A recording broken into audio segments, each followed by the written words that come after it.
wansi wa UCC NTV yegamba nti eri independent nalabye omukyala gwe bayita Nsibirwa ye managing director sibuliraako ku nze mukama wange Colin mumanyi ku radio otasobola Colin taina turasala mugamba nasibula wansi n'agamba nze ndasigala kakati libulirizi nalabye Nsibirwa akagamba tugenda sigala nga tukola ekitute ebbaluwa wagirabye gye yasoose okuwandika anti kakati labayo yawula obwavu asigange mukamawo nedda tugamba miyolukosi nedda kintu katate kisutse Colin butiitiizi buli omu akimanyi Nsibirwa kankule waliwo abantu bawadde ebifo nga babibawadde nga naye tategedde kye bamuwadde kati Bansibirwa kyenkugamba abantu abaganda abo balaba osobola obanyooma n'obanyooma nga wookola ki kati ye yategera ekifo kye bamuwa wano amanyi nti nkola ya NTV si brandi ya Uganda that is one two nkolera Mulangira Agakana naye analuwangula ane waba taluwangudde yaba akumye professional ye kati yabuuza yes nfiiriddwe wano nsobola kulikavalingira wa Nsibirwa managing director ategeera naga mu private sector akyali w'amanyi kubanga zino companies za private sector zigamba nanga ne nation media kubanga waliwo a group of people abalusoma nti bwe baleeta ebituufu nkubuulira ebyaddala kankubuulira ekyo government Museveni kyakoze yagikoledde marketing olulupapula lugenda kuyimirirawo paka kakalaamu kye bayita sikolanga ekituufu ensi gwosobola okwanga kakalaamu muzzukulu wa Nsibirwa oyo mukyala MDD wa nation media jajjawe yali tamanyi nti asobola okukolerera erinnya eryo y'omwana okufuna ogwo omulimu nkubuulira ebyaddala bimugoberera nowoleeta oyo Flavia gundi managing gundi wa NTV ebyafaayo bye bwe bagaya yasoose kwebaka ku musajja okufuna ogwo omulimu nendaba oyo omukazi yatandika muwala muto nga ffenna tumulaba n'akikolerera n'ayimirira ku values ze kyova olaba era bebaganye NTV gw'omanyi kyakoze mugoberere Bobi Wine era kati akawungezi buli muntu yenna ategeera abeera ku NTV akawungezi omanyi nti nno olaba ate nga Munyankole yagambye ki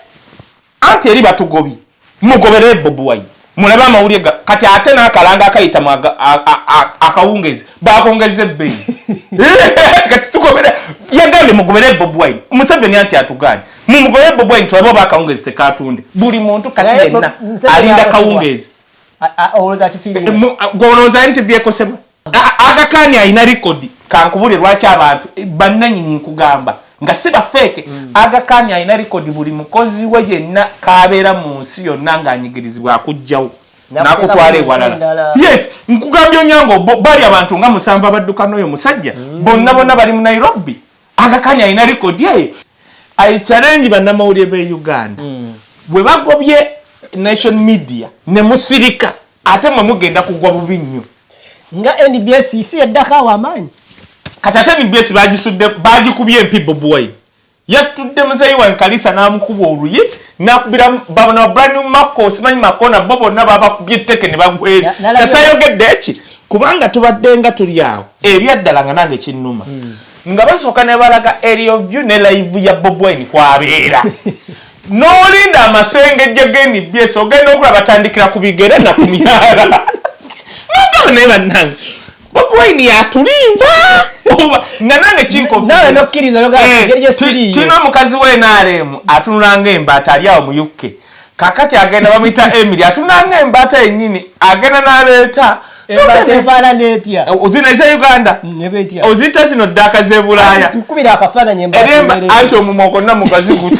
yenna osano gataludde Bulaaya omumwa oguli guti n'asala ekipampi kiringa kya full figure omuntu full figure gwasinga n'obulungi manya ate goli mbinyo oyo Emily we UK sirabanga mukazi abeera UK ng'ali agire ng'oyo.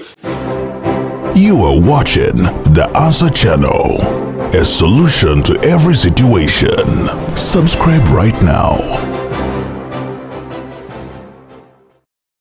Oli muna Uganda wangalira mu diaspora, America, Canada, Australia, UK oba Germany. Ng'okola emirimu ebiri ku esatu, wabula nga tofuna kadde kawummula oba kwebaka. Naye nga tokyasobeddwa lwaki ssente z'olina ku akaunti yo tezeeyongerako? Toli wekka. Bangi ku ffe twaveeka n'ebirooto eby'amaanyi. Wabula oluvannyuma ne twesanga tukolerera kusasula bills zokka. Tusuba okubeerako ne famire zaffe. Era nga tuwulira tetulina kye tuyinza kukola kukyusa mbeera eno. Wabula singa nkugamba nti waliwo enkola esinga. Waliwo enkola esinga eya franchise digital business ebaddewo okumala emyaka 5 mu gumu. Mu nsi yonna esobola okuyamba okukolera ewantu wonna kasita obeera ne laptop oba essimu ssaako ne wifi. Nga okola n'omulimu gwo ate ekirungi nga teweetaaga bukugu bwonna bwa tekinologiya. Ng'ezimbiddwa okuyamba abajja ku kyeyonga ffe. Okwekolera ensimbi esasula obudde bwo wamu n'ebyo by'osubwa. Tukutendeka ne tukuwabula ne ku buli mutendera. Ng'oyambibwako abantu ab'enjawulo abategeera gy'ova. Tetusuubiza mpewo wabula yeno system gy'osobola okutandika okuyiga leero. Bw'oba okoye okukola essaawa ennyingi nga teri kuwummula nga te tulina ky'olaga kizivaamu. Nyiga mu linki eyo wansi okumanya ebisingawo okuba ku ssimu ya Gerard Seguya oba gwe mumanyi nga Kakalamu The Answer ku +1647 821 8189 oba kyalina omutimbagano www.g-viepena.com. Okay, tukwanirizaako nnyenda gy'osinzira okuba nga otulaba The Answer Channel ssaako ne ku mukutu gwa Kayuzdom Official, mikutu gyonna gya YouTube ogenda no subscribinga no sharinga no commentinga, sobola okuba nga tukwatagana ddala bulungi nnyo. Mukutu gwa Uganda Byogere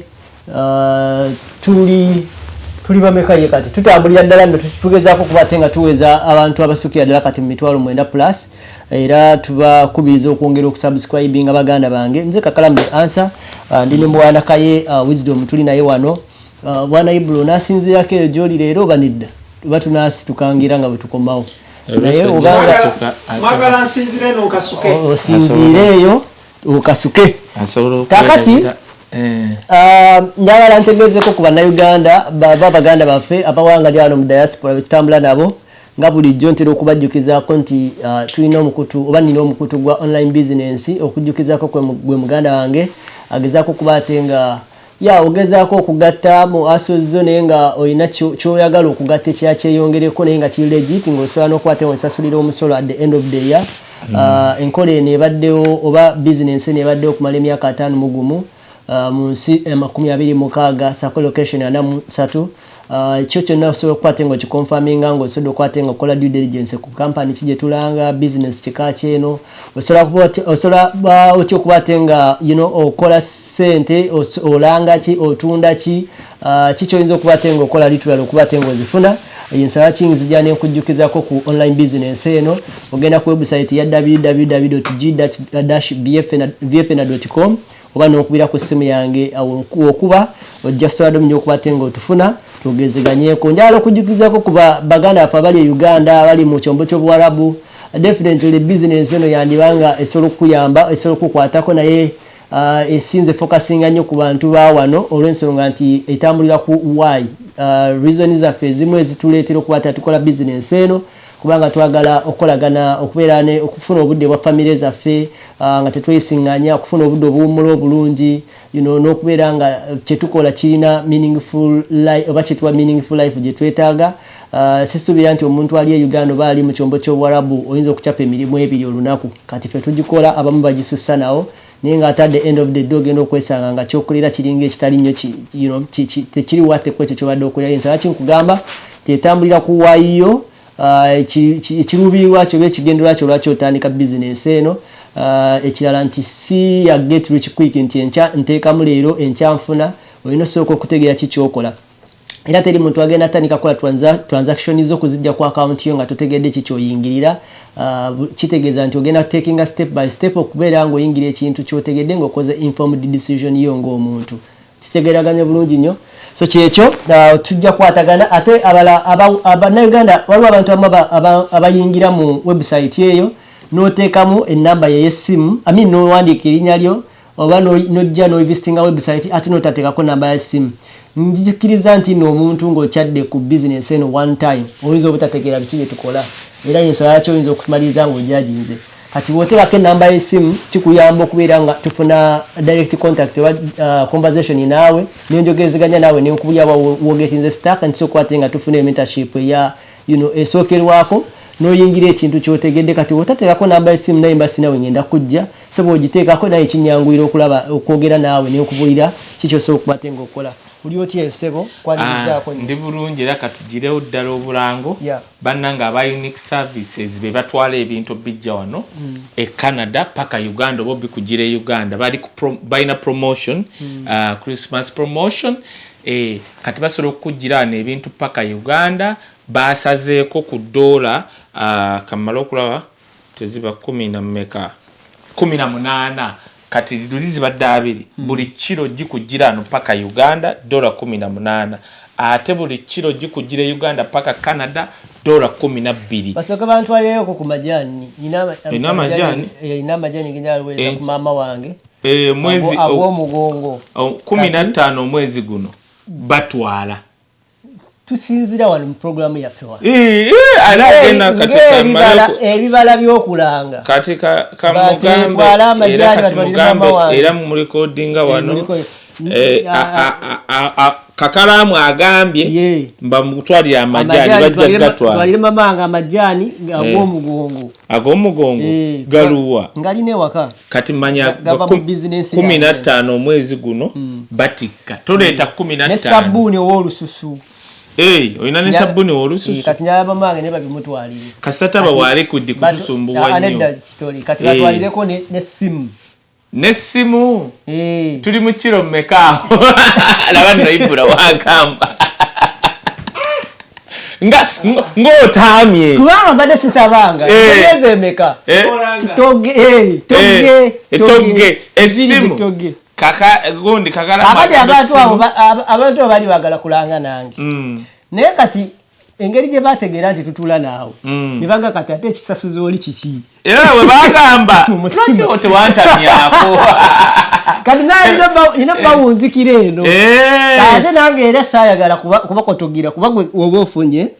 naffe tuba tufunye kati tugenda babanjiza ddala kubanga tubadde ate aleeta nsawo simanja mama agamba omugongo ate gano nga nweddeko naye ndabanga naye nali myaka gyange bwate gunzise naninya bwente olusozi ngenda olya gugira wano kumbe kutuula nnyo ebyo tutuula ebyo kati omaye entebe zino zetutulamu nga yeetolole yali yayinamu kakaavu bwe kati awo nyendo okulaba ntula era kati entebe balina kye baziteeyako nengula akatto naye n'abakatulako abalalooza bakagizeegize konna kakagenda kagwere era gwazize naye nedda ku ntebe kubasiba waliwo akantu nakala wasenga Joy yatula nnyo ku laptop kuba kwakolera mwana we era musawo yakamugulira kino ekintu tekirina kukola bwe kirina kuba kiti gwali bwuzise so kakati kakalamu ekyo tukiwulidde era bakiwulidde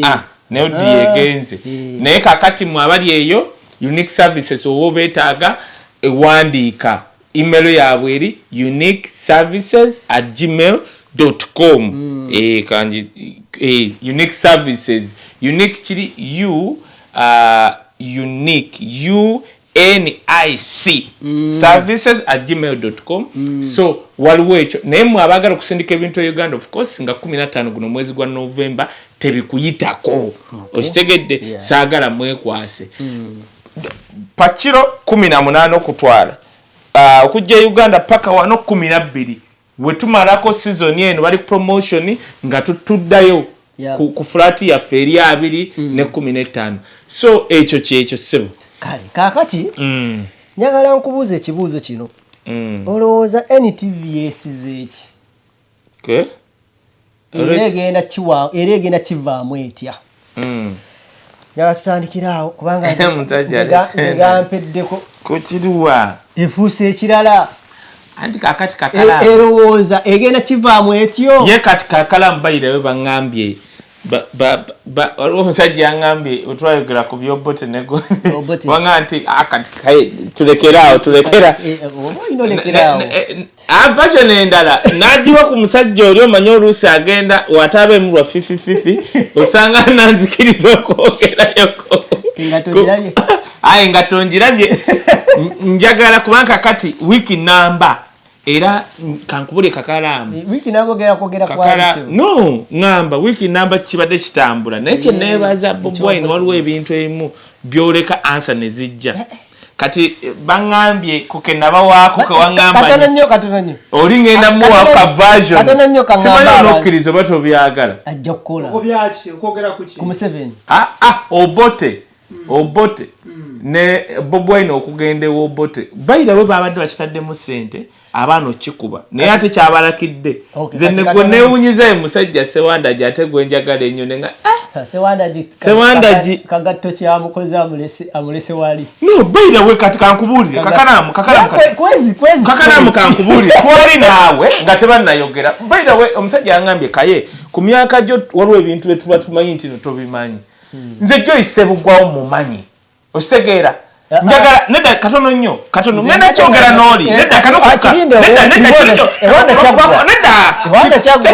anti byengenda okwogera n'oli sabyogera naawe naye kino kyokka kyengenda kanokokka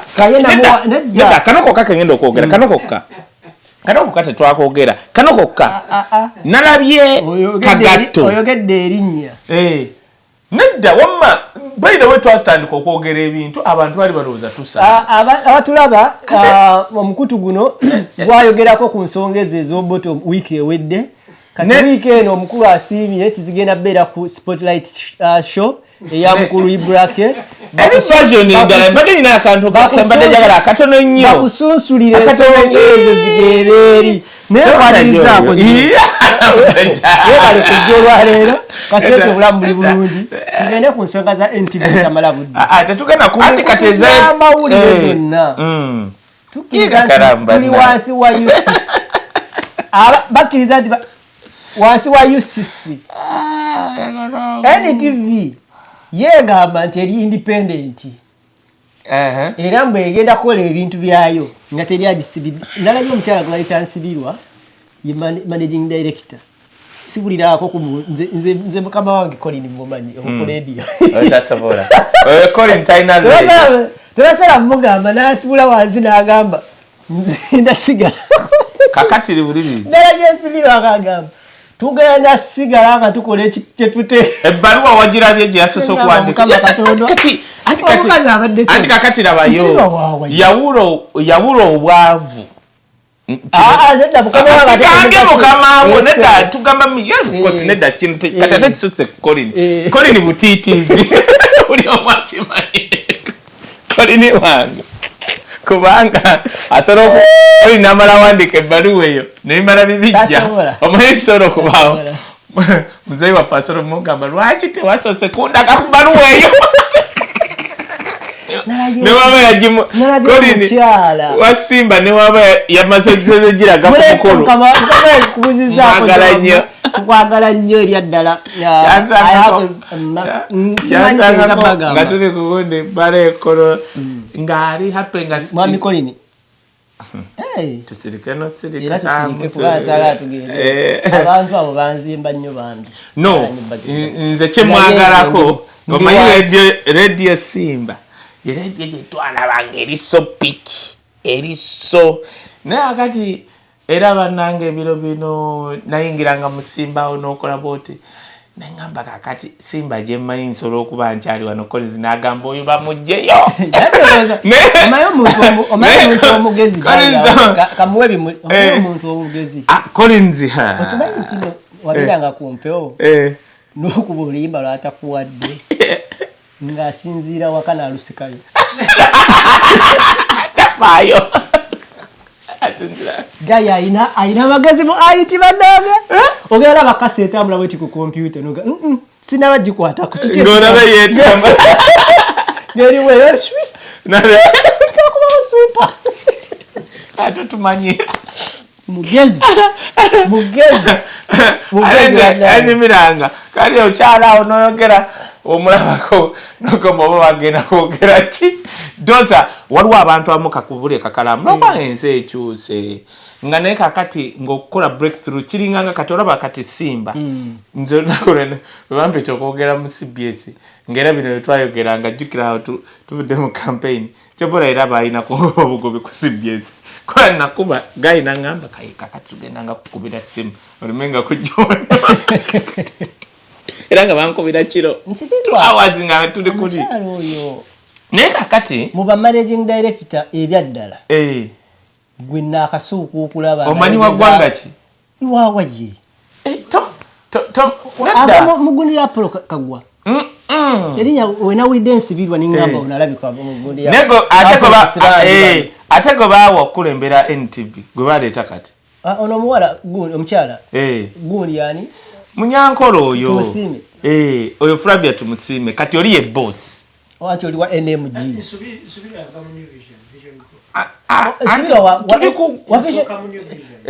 nkuleetera nsibirwa na kankule waliwo abantu bawadde ebifo nga babibawadde nga naye tategedde kye bamuwadde kati bansibirwa kyenkugamba abantu abaganda abo balaba osobola obanyooma n'obanyooma nga wookola ki kati ye yategera ekifo kye bamuwa wano amanyi nti nkola NTV si brandi ya Uganda that is one two nkolera mulangira Agakana naye analuwangula hani waba taluwangudde yaba akumye professional ye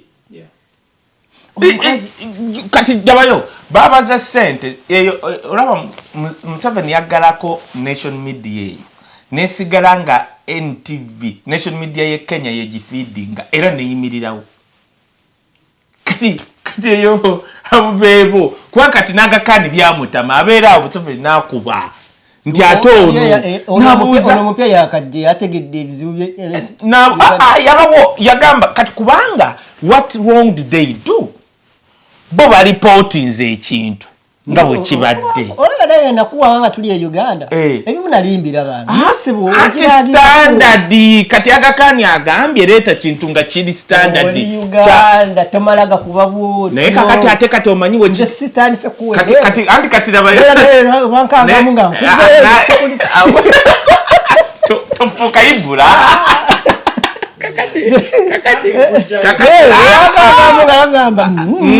naye kati wano kakalamu mukamulire n'ekyanga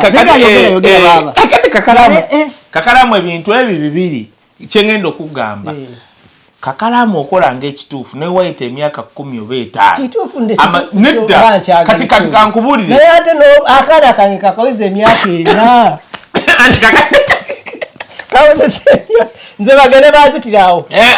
tekisoboka andi kati kakalamu nga tuze ku Cha Nation Media ekisooka basooka ne batugamba nti muzeeyi bamu vaccination actually obuzibu bwasooka ne buva olaba bye batukebeza ebyo bo ne batuleetera win your vaccination kubanga baba ne ba inside ababa munda zonna government neba ya America neba ya Canada babeerako naba inside abamawuli ababa information ate muteeka tosobola kuliviringa jojjechi nga naddala ekintu ng'ekyo oli ali munda basobola mukwata basobola mutta osegeera n'atuwa tu kakati labayo tosobola ate kati Anita Among yagenze n'akola ekintu mbona yakoppe bya Museveni naye abagobye mu parliament ne kati ekyo kigenda kuteeka bannamawulire b'e Uganda kuki kulupimo kubanga okola ebitajje nawo ogenda mu biseera by'abatamale mu bitala by'abapita kibazo bwe bakwatanga munnamawulire omu bonna baavangayo nkulayirira kakalamu kankubuulire kye bakoze Nation Media esobola okuyimirirawo Agakana asobola okutegeragana ne Museveni wetwogera bya Ruhanga yavuddeyo n'agamba bali mu tox why Nsibiro yawandiise yagambye according to my prophet tugenda kusigala nga tukola vice gundi deputy speaker abadaga nti omukazi alina limonsi yadde ebintu byayogeramu anti ngenda kugamba yabaze bwati nti Nation Media ku mawulire amawandiike bavuganya New Vision osegeera tu bo bye bawandiika bitunda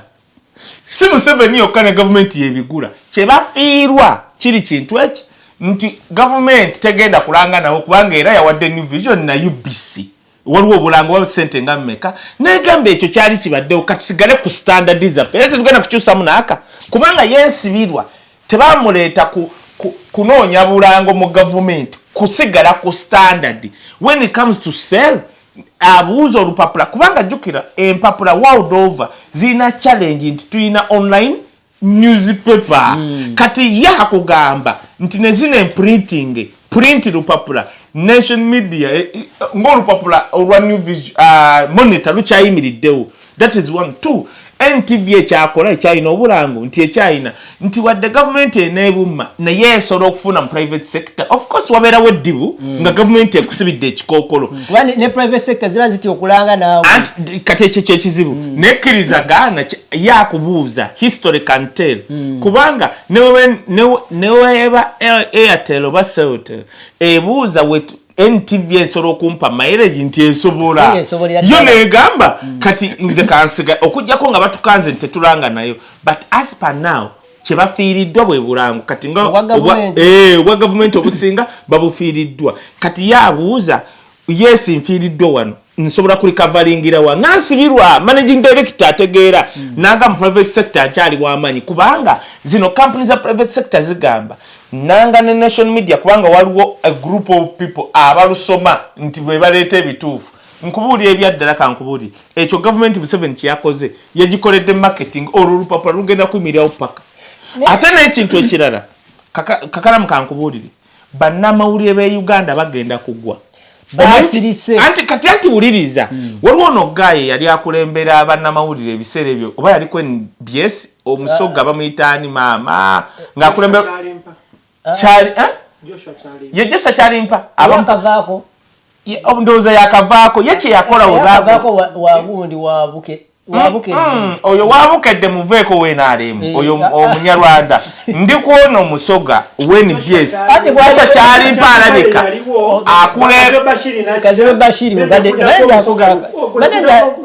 Lukundo omunyarwanda sooka omuleke oyo Lukundo sirabanga mbadde nakwogera ekibuuzo naye kamuleke ye muntu kagamba Lukundo yajja ku Kazibe Bashiri najja ku nedda kati gwendiko wuno abadde akulembera bannamawulire aba reportinga mu parliament abadde NBS mu parliament yekka ye yatu bakuba bannamawulire waliwo bannamawulire bakyali ki oli ku NRG ono wagundi n'agamba okuva n'olwaleero poliisi weeteenenya bonna bannamawulire tetuddamu kuwandiika ku poliisi right now oyo gayi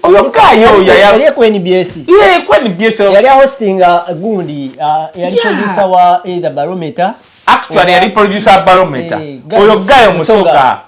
n'agamba yayimira n'agamba yayita bannamawulire n'agamba okuva n'olwaleero temuddamu okuwandika ku poliisi I challenge bannamawulire b'e Uganda bwe bagobye nation media ne musirika ate mwe mugenda kugwa bubi nnyo nga NBS si yaddako amaanyi kati ate NBS bagikubye empi Bobi Wine yatudde muzeeyi wa Nkalisa n'amukuba oluyi n'akubira babona brand new Marco simanyi makona bo bonna babakubye etteke ne bagwera tasayogedde eki kubanga tubadde nga tuli awo ebyaddala nga nange kinnuma nga basooka ne balaga area of view ne live ya Bobi Wine kwabeera n'olinda amasengejje g'NBS ogenda okulaba batandikira ku bigere na ku myala nagaba naye bannange Bobi Wine yatulimba nga nange nawe nokkiriza tina omukazi w'NRM atunulanga embaata ali awo mu UK kakati agenda bamuyita Emily atunulanga embaata yennyini agenda n'aleeta ozina eza Uganda ozita zino ddaka z'e Bulaaya eremba anti omumwa gonna mugazi guti yena osobola nga taludde Bulaaya omumwa oguli guti n'asala ekipampi kiringa kya full figure omuntu full figure gwasinga n'obulungi manya ate gwe oli mubinnyo oyo Emily we UK sirabanga mukazi abeera UK ng'ali agire ng'oyo simulabangako sirabanga muntu abadde Bulaaya over 5 years ng'ali agire ng'oyo mukazi Emily kubanga yajja e Uganda abaana ne bamukwata bati naga bannange filter ngeyamba ono mukazi unako atunda bwati ekyo kimala kati agenda najja bu video ku NBS n'abuteeka ku page ali busy yali nyonyo ati anonya mulimu abo banoonya kati kankubule kakalamu ndabye abantu bangi nnyo nga balowooza banaakolera NRM bajja bawa emirimu kwembase bajja basindikawa bajja bagulya amayumba naye munaye mukazi watu kyabaza kyabaza ayagala kukola kwezo sente kakati alaga bu video tugenda okulaba kati for example olaba abakalamojja ngao kati abakalamojja bakozeyo ekintu kakalamu kibadde tekiri anyway nze era campaign yange ya Bobi Wine ekyasinze bukyambaawo ebyo nabena anti waliwo ekintu kyoba osuubira naye kakalamu aga Katonda mu ggulu nze mbadde simanyi okusinzira emyaka nga 4 ge bamaze batugamba ti abakalamojja bagira mu 7 mbadde manyi Bobi Wine agenda gende kalamojja afuna abantu 20 n'abakalamojja manyi kye bakoze ate buli omu ayina emmundu bayiro bamaze tuwandiikira zinadde manyi ba security bagambya awe mwanabye n'emmundu mu audience abakalamojja bayina emmundu abaagano ziwaayo okwekuuma babadde n'emmundu saaki anti tugamba bano bamagye nga baziwanika bati layira buli wagamba bakola bati n'emmundu kati ate bakoze n'akantu kabadde tekali buli wamu bamuwerekedde ng'agenda okusula ku hoteri nga tannakuba raali ne basooka bamutuusa ne baga kati katumulinde paka yeebake Bobi Wine yamaze kuvaayo ng'amaze kunabo basibula okugenda ne baga kati katugende tukeera ku makya kukima bakedde kuyiwaho battalion y'amagye bagambye banasooke tuddeyo ku NTV tuleete kati NTV yakedde kubanga NTV yakola ekintu kakala mutukkirize NTV ye media yokka buli muntu eyesimba kwa president tuli bulungi ako buli muntu eyesimba kwa president bamuwa banamawulire be NTV n'emmotoka pick up ng'ogaseko ne ba Franka Bure abasiibe wakanga beebase naye emmotoka esinga bulira Bure waliwo oyo mumpi yesimbawo Franka Bulira asi buli naku awandika batnaga ndi mulwaddemu leero tukoye leero tuwumudde n'emmotoka esinga NTV eko bagiba weera babasasula NTV ye media team esasula omwana agenda mu field buli lunaku kati aboona abakuuma Franka Bulira simanya Bure simanyi bitya bo basiiba wakawe sebo mukama wange tugenda ludda nti atuwumuddemu wabava koyo ne badda ku kasiba atamanyi luzungu eva ayogera embogoze ne yeekalizayo ne zigenderayo oyo ye akologu wafunayo either paro kumukyaza oba sanyuka ne bagenda ne bamugoberera buli presidential candidate NTV ina record yamuwa munamawule ne pick up facilitating amafuta na buli kimu kati ekibuuzo oyagala be NTV ba reportings ne batulaga nti Kalamojja ekoze ekintu Bobi we yayingidde Kalamojja bamuwerekedde ne bamuyisa mu katale ne bamutwala ku hoteli kwagenda osula NTV negatuwa kati yagalere mekuleta ago mawulire nekera ku macha nga Bakalamojja bajja ne bayiwa battalion NTV nekwata battalion negikubayo ne bagiteekako ku mpewo Museveni n'akaawa kakati nsibirwa managing director kugamba ekisooka wobulira nga nsibirwa waliwo amanya ge batatera kutuuma oba badde tokimanyi gwe mbuulira bansibirwa wakawulya bameka omukazi ava mu lunyiriri lwa nsibirwa yaliko katikkiraawo bansibirwa beba nsibirwa bamukuba essasi eri yagamba bannange yeyawaayo yeyarobinga Makerere University okufuna ettaka eryo kwe bazimba Makerere University yagenda e Bungereza 1 nalaba amasanyalaze 2 nalaba n'enteekateeka ya Bungereza by that time university yaliyo najja okurobinga Bwakabaka bwa Buganda era bamutta afuluma na mirembe ngava kusane bamukuba essasi nga bagamba byaloota okuleeta ebyamasanyalaze bo tebabitegeera right now omusajja bamuttira bwerere ng'amasanyalaze buli nyumba eyagala amasanyalaze kati omuntu ava mu lunyiriri ng'olwo omwepankako tusobola mwepankako gikusuddeko busuuzi ati kyekyo era nze male simanyi nti ne bwogenda okuleeta beebu okitegeera wisdom bakutuma erinnya lya wisdom ng'oli sana amina abajjuni abali bakwepankirako bo bagazi wa bina fenga wetubi gugo we mulimu gwabwe kati tosobola kuddira kakalamu olinga jjajjawo tudde mazima yibula ngage yagenda nasome tuli kujjajja yasomera ebungereza yaliko Katikkiro kati olina kubuuza by that time a family ina sente meka kwati inokwoga kati nze saagala gundi mafabi yani nandala mafabi saagala nandala mafabi naye ibula nga tuze mazima nandala mafabi jjajjawe 1953 ye muddugavu yekka eyalina petrol station in Eastern Uganda 1983 kati oyo omuntu mulabe bulabi kati waba jjajjawe yalina petrol station kati tata wa mafabi ne mafabi nti buno buganga bamwongeddeko buwongezi bamwongeddeko era ekyewunyisa abagisu mafabi kwe kwenyigira mu bubbi bwa sente ezajja mu FDC ne bagamba ye omusajja yakulira mu sente kiba kitya kati oyo mafabi kasoke tumuleke katulete owaffe gwe tutegeera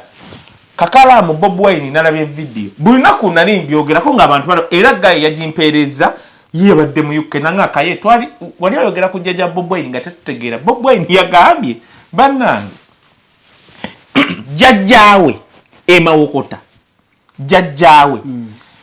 yayina ennyumba ng'egatta jjajja Bob Wine totwerabira seeka jjajja Bob Wine yayina ennyumba emawokota ng'egatta ya Bob Wine mirundi ng'egyo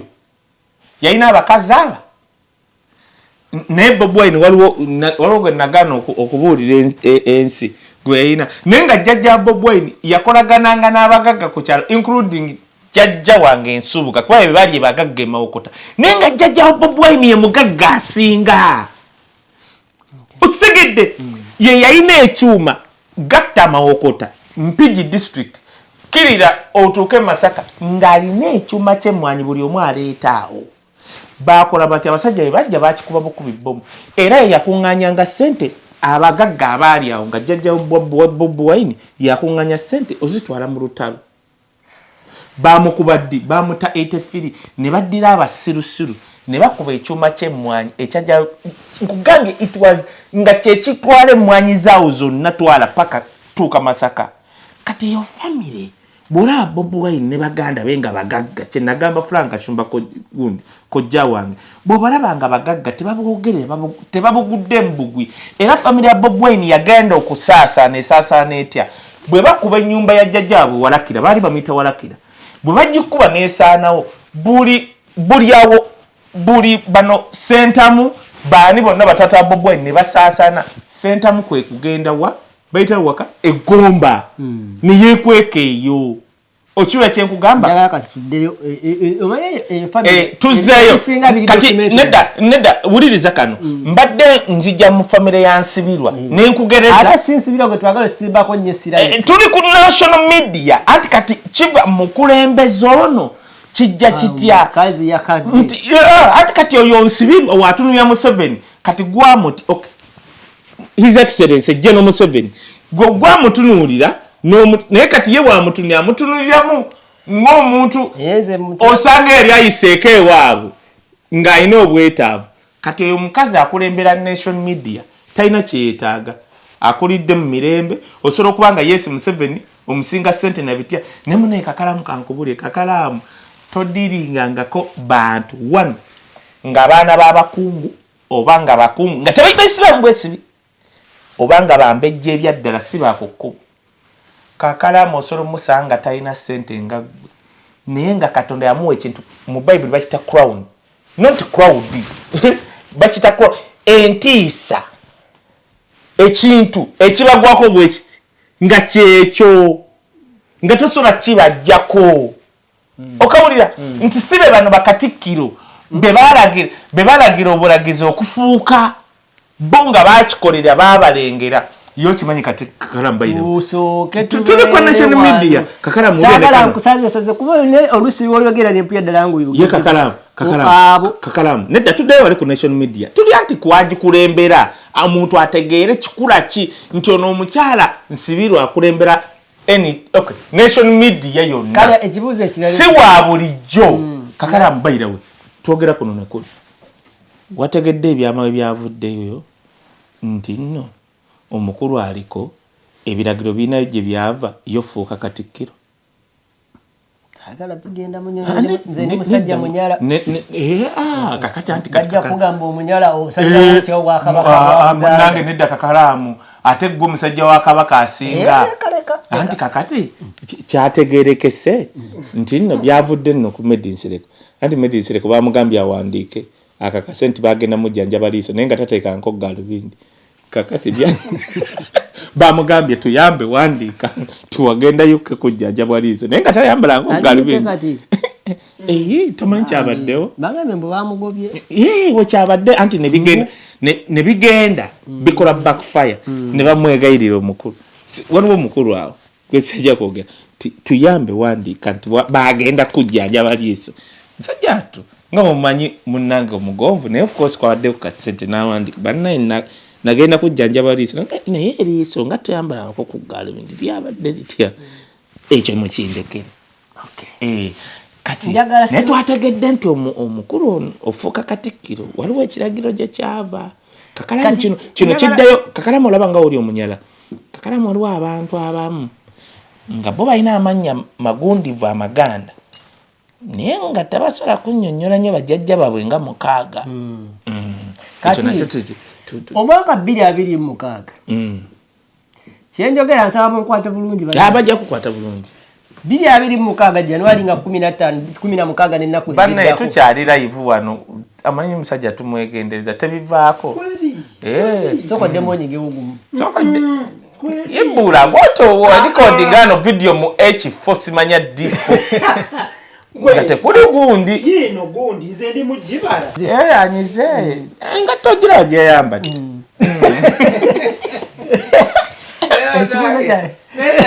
tumwera liikirya buli ddakiika otoka ku point ensiku ng'asika engato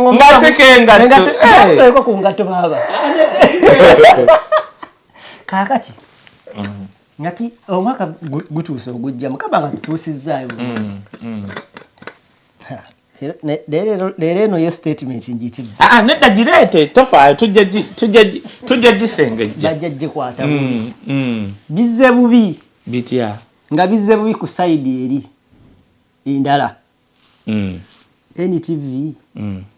epikapika egenda bbeerawo etya kakalamu oba okitegedde kireese nkibuzaabuza naye oba okitegedde kyonnyonnyole nze siina gavumwa kati kalamu ekisooka nange koosi njagala naye tutunuliddeko ku koyini endala ebbali waliwo omusajja simanyi oba wali omumanyi ngoze mu mawulire bamuyitanga ani Onyango Obo omusajja oyo yagenda n'awandiika ekintu kati era wenkyogera nemujja kutya omusajja oyo right now ali Nairobi era akyakola mu nation media ye Kenya andi ali okay katugambe bo bagamba nti bamukola yali self ye yeetwala mwekizayiro yagamba soke kandi kawunga ke Kenya yali asobola okujja Bungereza yali asobola okujjawa nomanyi wobeere Nairobi biti almost nga Uganda you feel okay Aga Khan Museveni oba government yali emanyi nti Aga Khan agenda goboyo omusajja that guy was doing okay bwe bamu kubatandika Capital Radio n'atambula n'agenda Nairobi up to now abadde n'emyaka egisukka 8 kakalamu eddembe kibayita freedom baligulira omutango kakalamu tosobola okubanga wano we tuli buli muntu yenna alaba tuli basiru kakalamu kati kankubuulire ngenda kubuulira ekyamu eyo ibyo gyaje bateekawo kakalamu fo abamu abategeera ng'ejja baarikurutinga nga nze omu ku baatuukire okurikurutinga singa mwenkola eno y'amasanyalaze egyo olaba ejjako amasanyalaze nga bakyayogera UDC kubamu bwe baatuukira okurikurutinga nze gw'otudde naye wendi naye lwaki wena connection n'otutuulira munange nno kankole kakalamu zamawulire nalinga ta anti kakalamu labayo kakalamu kati bakuyise nebyo bakuyitiddemu tobitegeera ne bakunyonyola ne kakalamu ekitongole weekiri awo waliwo abantu abadde bafuna omusaala emyezi nga 6 before nga tebanakigulawo no kirangira tebanaba kyobola akakalaamu kino nkiddamu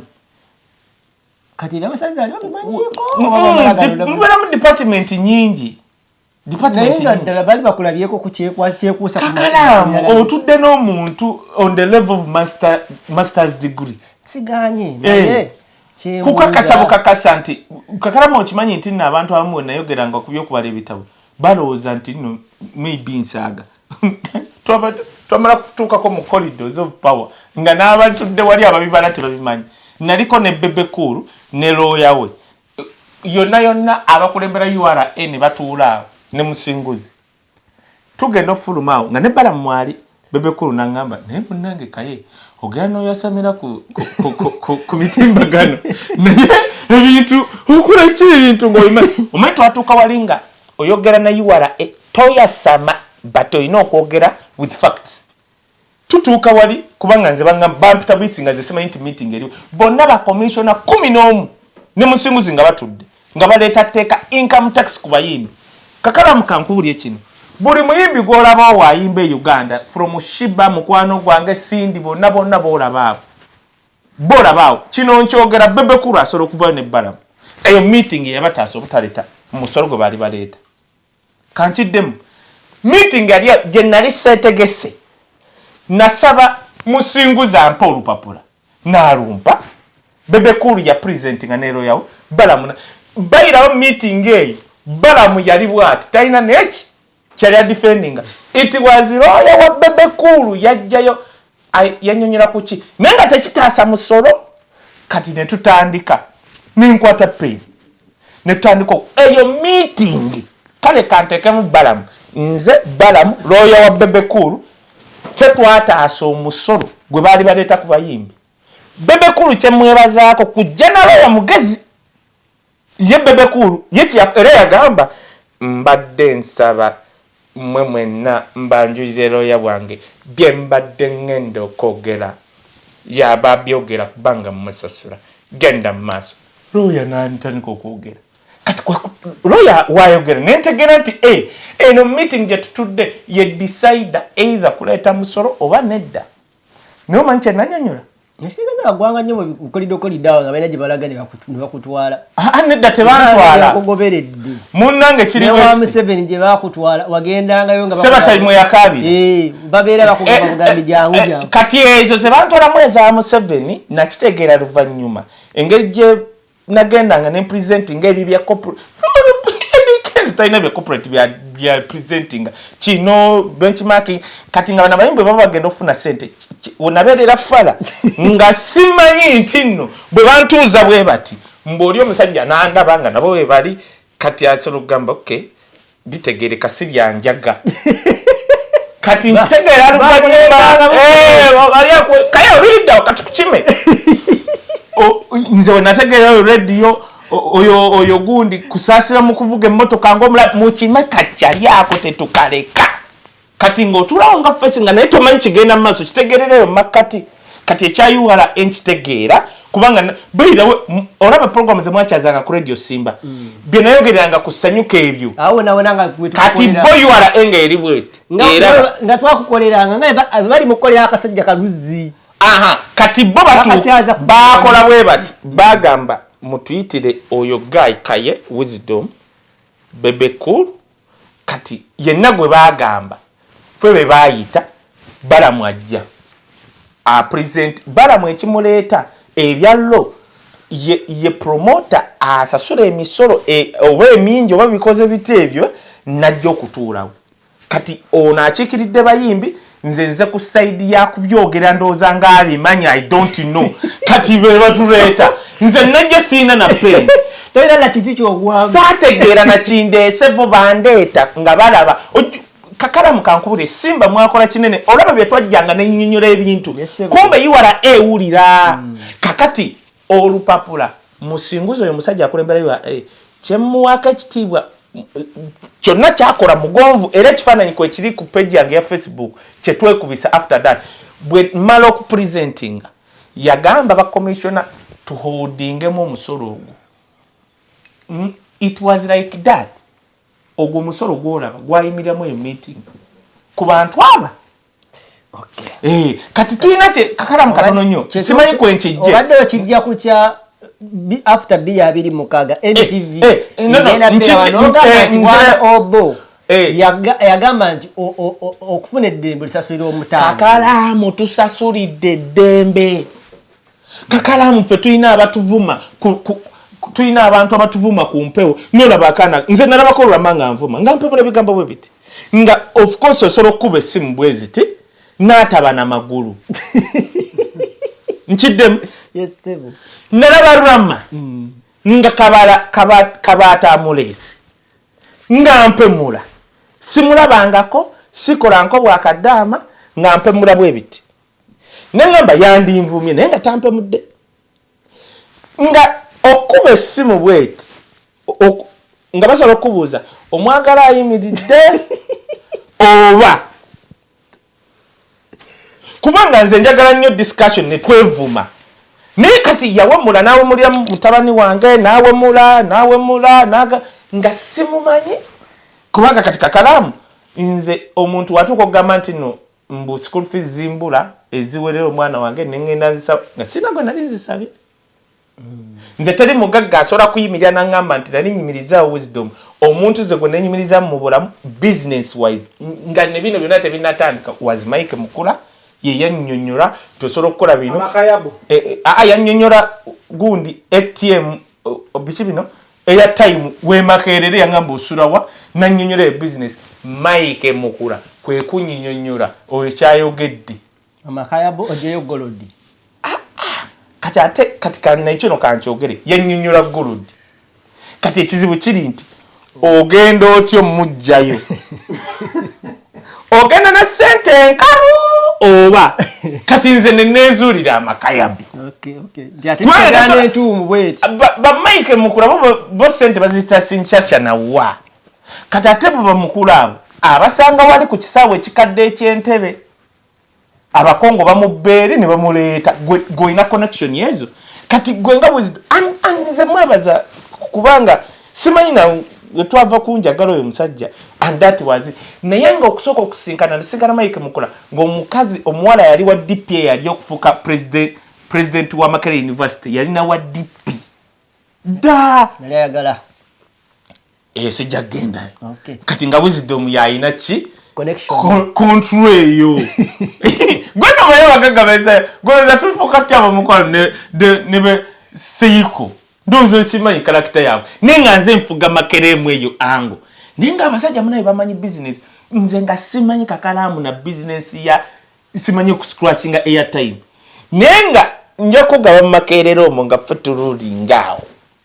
mu ngeri yaffe naye kano kachati kati kutandika okukola ki nenga toli mwavu bakulaba biki you are doing whatever you are doing kakati nzirayo ku kino Kakalamu obo bonyanga obo abatandika capital yali ye Mike gundi Pike oyo omuzungu yali munaku no muzibu bamusindika busindisi kavalinga lutalo lwa Luweero nakola deal ne ba Museveni namugamba tandika okuwandiika bino onowandiika bino ne tuwamba tujja kukwasa media natandika okuwandiika propaganda omufu nego nsobola okugakuwa ngajja kutya kuba nali ntuddeko ne obonga tebanamuwangangusa oyo Pike okugaggawala yajja musajja muzungu mwavu okuva e Bungereza nakola deal ne ba Museveni ne bamugamba tandika otuwandiikira mawulire propaganda omufu ng'owaana okyonyonyera kozi oyogera it can happen nakikola kiringa kati ebibadde mu Israel ne Palestine emyaka gyonna tubadde tufuna information mufu paka tutandise okufuna omutuufu kati ne Pike yatandika okuwandiika kati abazungu ne batandika paka bamala kuwamba wayise emyaka mingi botafire ne bavayo ne bagamba ffe twatta abantu si obote ffe twayambalanga uniform z'obote ne tutta okimanyi nti nno Konyi yajja n'abuuza ekibuuzo yabuuza omuzungu amukolako interview n'amubuuza olowooza ndi musiru nsobola okuddira abantu bange ne mbasala emimwa ne mbeere mu Northern Uganda emyaka egyo gyonna singa nze nali mbasala emimwa naye logically nga Kakalamu otulaba oti noga naye banaye tudde mu mazima Konyi abadde Northern Uganda over 20 years nga abasala emimwa nga bwe batugamba n'abuuza nsobola okubeerayo ne mmala emyaka gyonna nga be bankuuma be bankweka. Nze waliwo interview nakolako gayi nagamba yali mulogo mbu nga bagenda omukwata mbu ng'ekire kyenkuba kitonya mugendo labanga mugendo zuukuka mwekukuma we muti mu bisubi mugendo zuukuka bwe mweyogomye nga mulaba ebigere mbu koni yayiseewo yaŋŋambye emyaka gina gye balwana tebaamulabako. Oyo sayansi mukuwe gavumenti n'abakati nze oyogera n'omuntu abadde ne whatever mu magye abantu bonna ababadde mu gavumenti ya Museveni nga bali mu magye abo abakulu baakipinga kintu kye bayita konyi mu mambuka nga baagala kugaggawala era baagaggawala bonna from kazini baani bonna omuntu yali oguyekka ekyagisaako Mugisha Muntu kuba amekomanda nga tayagala ddiibu we Mugisha Muntu mulokola ebyaddala ne bamukanyuga eri ne baleeta abagezi ne bakuuma olutalo lwa konyi nga teruliiyo ne bakulaga nti konyi abula nga olaba Museveni yafuukanga kkala mbu konyi akola bw'ati nga ne konyi musajja wattu yali alwana akatalo katono bo ne balugejjesa lwaki muggula ebyokulwanyisa nga babba ne bateeka Kano Sura was a friend of my brother Semakula gwe battira eyo yalwana olutalo yagenda okulaba naye byetulwana nga gwe tulwana taliiyo nga yo yayina okugenda yagamba bannange Kano Sura lumba wano omusajja alese omusajja nakuwa emundu abasajja abaganda va ku bana abanyankola abeekoza baali bawo hardened agenda okubanaga mulindeeko nga tebazza bano twetukubanga tebazza mutugaye balina battalion Kano Sura ate yalutonda kendo obuuze ba medicine kuba bimanyi bonna wandibuuzizza ne bagundi bonna bakimanyi ekyakisaba Kano Sura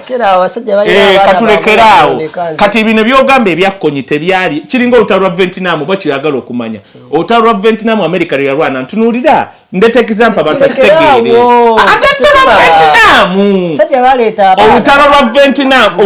anti tunula tulwogera lwa Vietnam olutalo lwa tukomawo tofaayo katono nnyo ati Vietnam ateekwata ku Museveni olutalo lwa Vietnam n'Amerika abakungu abalufunangamu be bazungu abali attached nga Vietnam omanyi kye bali bakola Vietnam America alinga ejjayo njaga kakati bakizuula luvannyuma nga abaana bajja n'emmundu bo bamanyi bazze kuba Vietnam bagenda ogane bane bali abasajja betu kuba emmundu ze balina nga ziringa zaffe kumbe gwe bakuleeta ng'omumediko okulwana kumbe abali eri bategedde ne mugendo okugwa muli bameka nga America emyaka gyonna ne bamala kakala mulabayo nga America okumanya bine bitibye Uganda America waliwo omuntu ayagala eky'America ogenda kumbuuza kansoke malirize America bagenda okulwana olutalo okuva mu Jankaaga paka gya 8 Barigan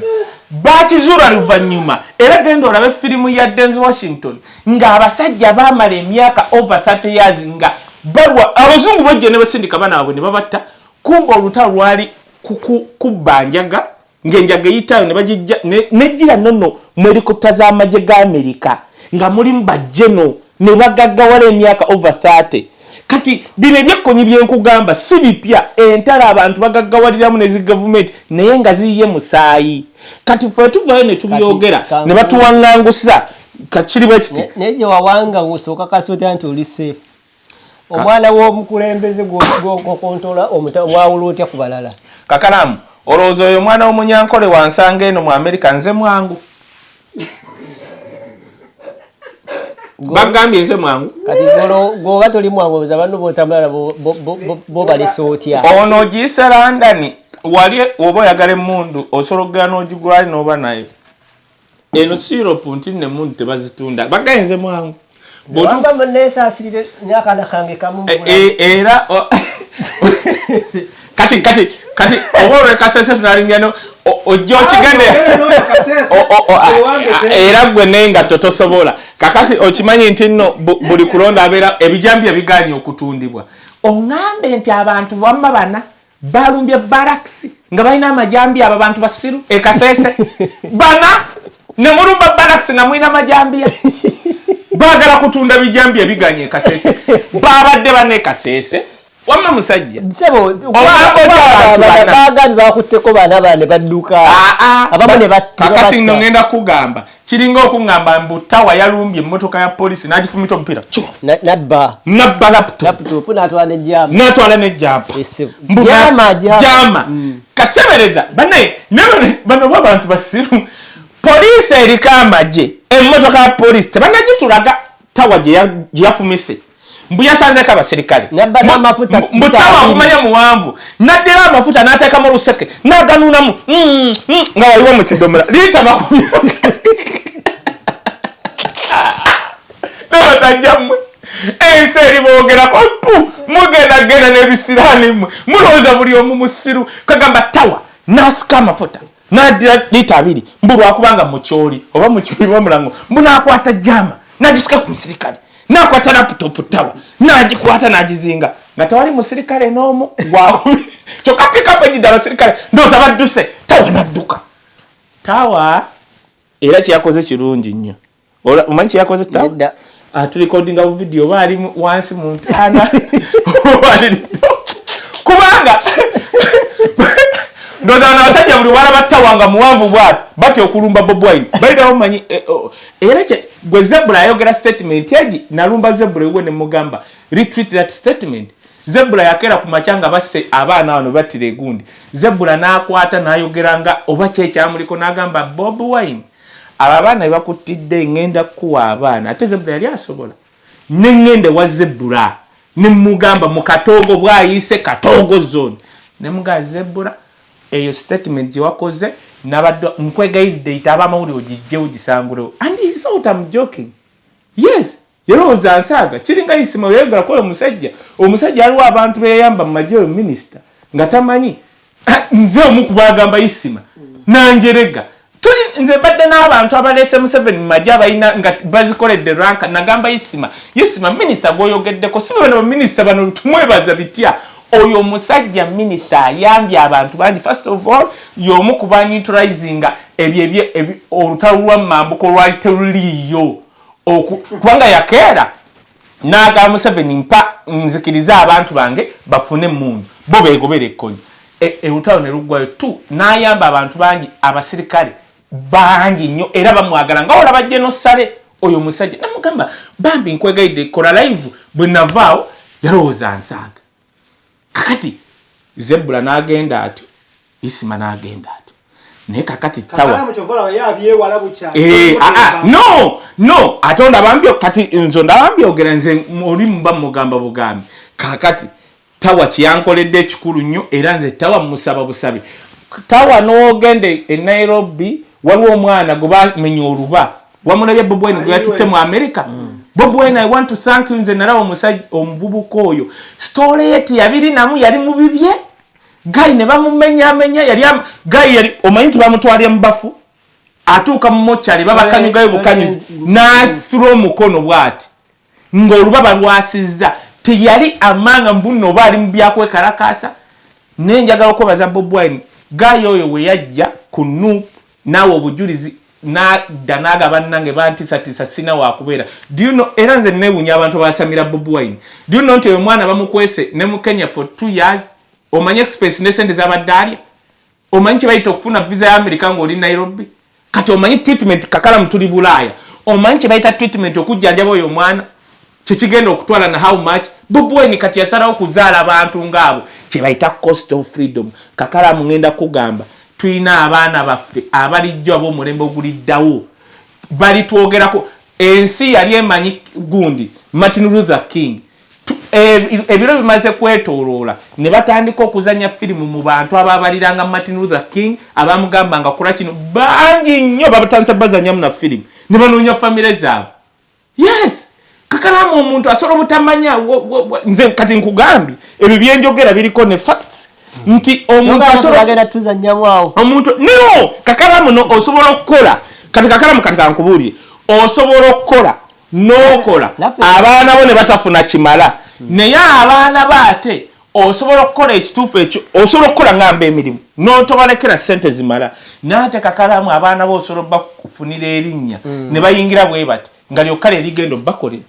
right. Yes. Okero yali tamanyi ono musajja minister wa gundi yali tamanyi nti okulera muhoze Nairobi kigenda muyamba nga yamukyusanga pampa talameddeko kwa minister of foreign affairs. Okero yakera n'agamba mbuno obwakabaka wa Buganda bwawandi kwegendeza muli nawe no CNRM ojja kukole iyo wamma okero yakera n'agamba mbuno yakera n'agamba mbu obwakabaka wa Buganda bwawandise kulumbuye nga budimaninga nga nabo bakomplaininga kulumbuye nebaza Katikkiro wa Buganda enkera najja nali ngenda nakusanyuka nenga brand wakwera naye yali atidde alinga oyo nembagambe ekyo tekiriyo Katikkiro Peter Mayiga tasobola kikola obwakabaka wa Buganda tesobola kikola Katonda nanyamba enkera ku ssaawa nyera nakubira wako Katikkiro wa Buganda ajja nakola press conference eri eddakiika 7 yayogera mu Luzungu n'agamba the minister Erad the kingdom of Uganda has never and will never complain on anyone so-called over deemed to be a children of Buganda kingdom. Tobwakabaka bwa Buganda minister yakoze ensobi. Erad yali kugamba akibikako bubisi kubanga bakikosa nnyo ngaba amateeka nti Erad ne baba bamanyi abanga akuvumye n'agamba nti obwakabaka bwa Buganda tebusobola complaininga ku mwana waabwo. Osigera? Yes. Nemba nebasa Katikkiro wa Buganda yagikola na mu Luzungu yagikola mu Luganda naddayo naye kakati nga tuzze ku kya NTV Kakalamu bagenda jogerako mu byafaayo Kakalamu olaba mu Bungereza waliwo olupapula nkubuulira ne mu America Guardian the Guardian waliwo Trump gyatera complaining ako kyeyo data fake news CNN teriwo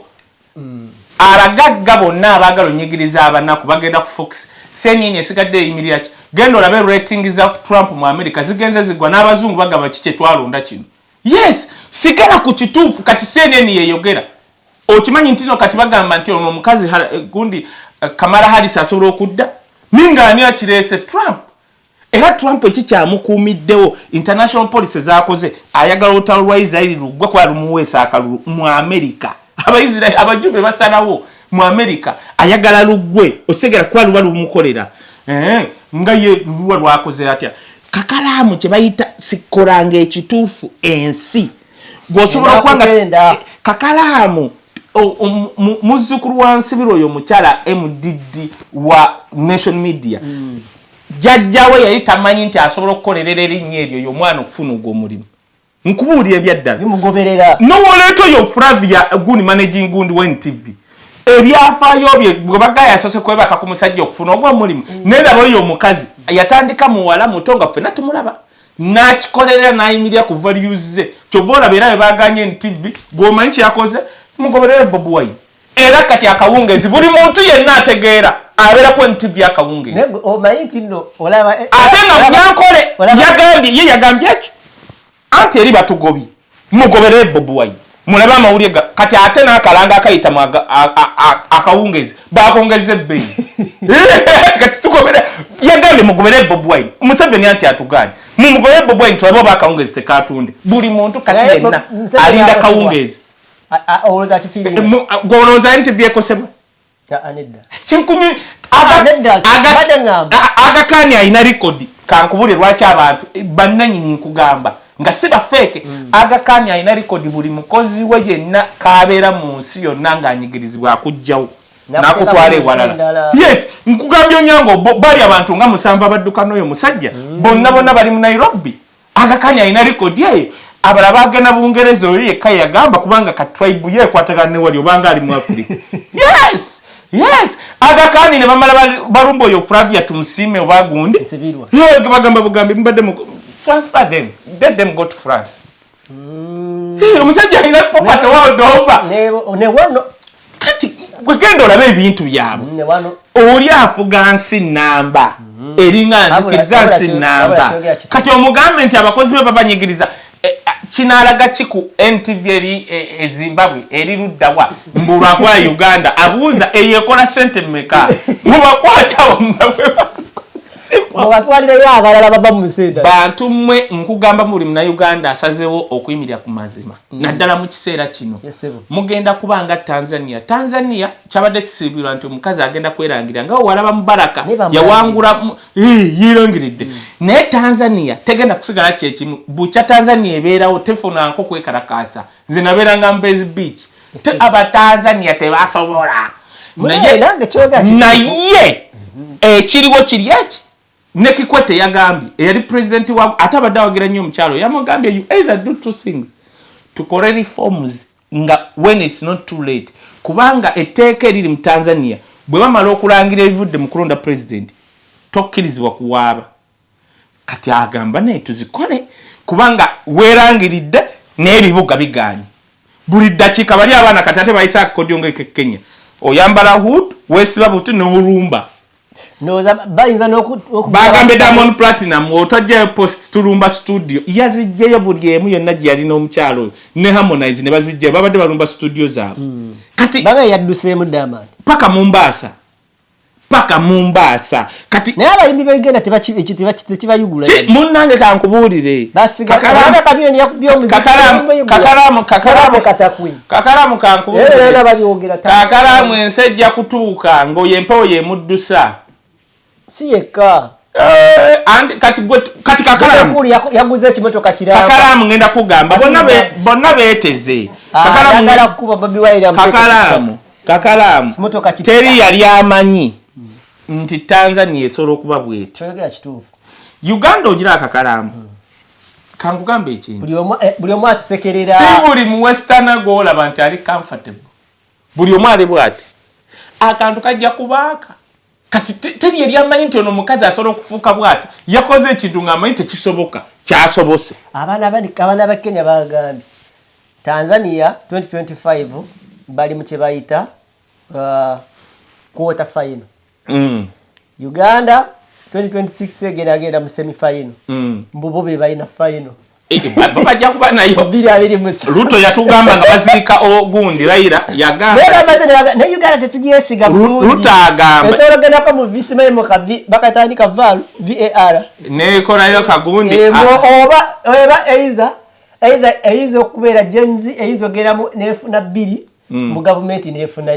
nekuba goolo 4 muba kisuubira naye badde bakola bulungi nnyo ne babeera at least nga 2-26 semi final bagirina Uganda kakalamu oba 2-26 oba 2-3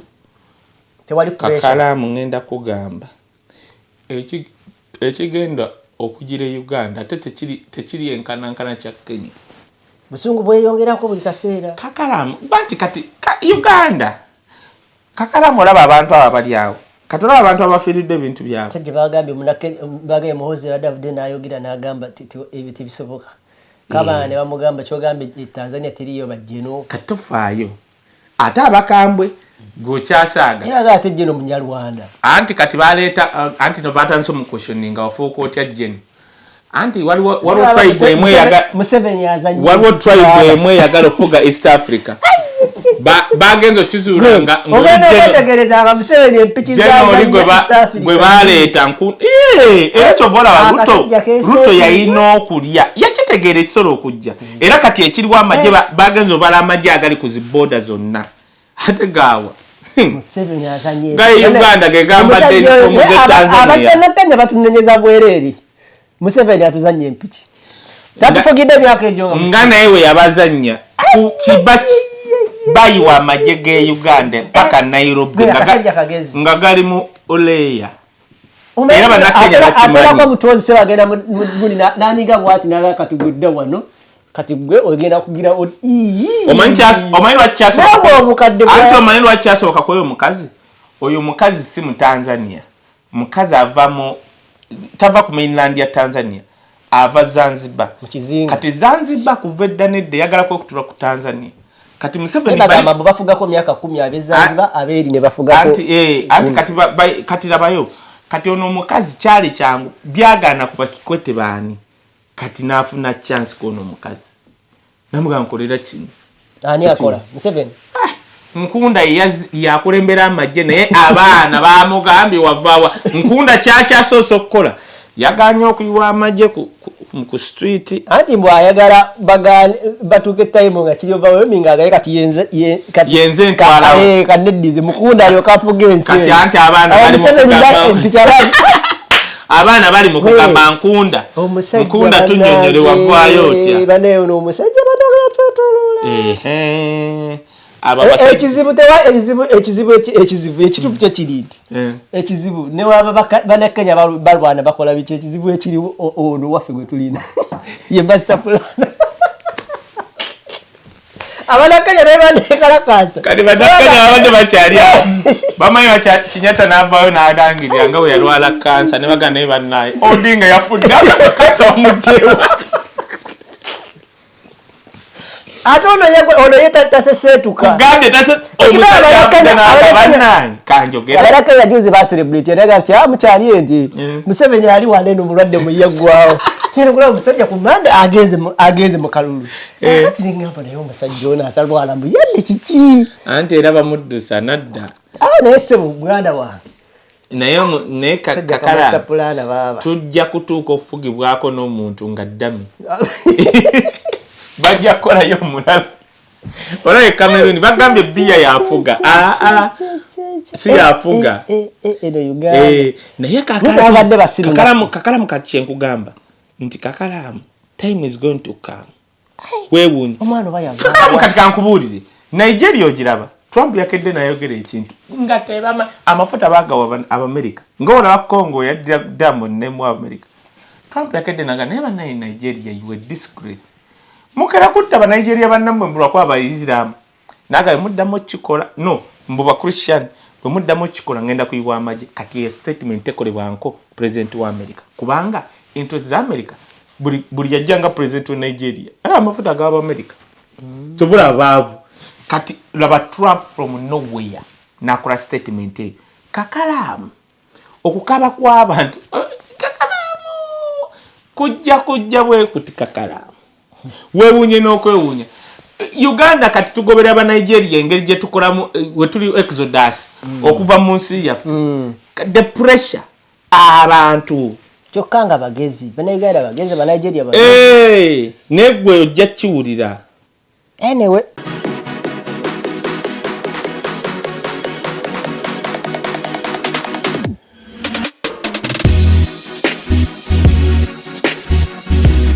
The Answer Channel, a solution to every situation.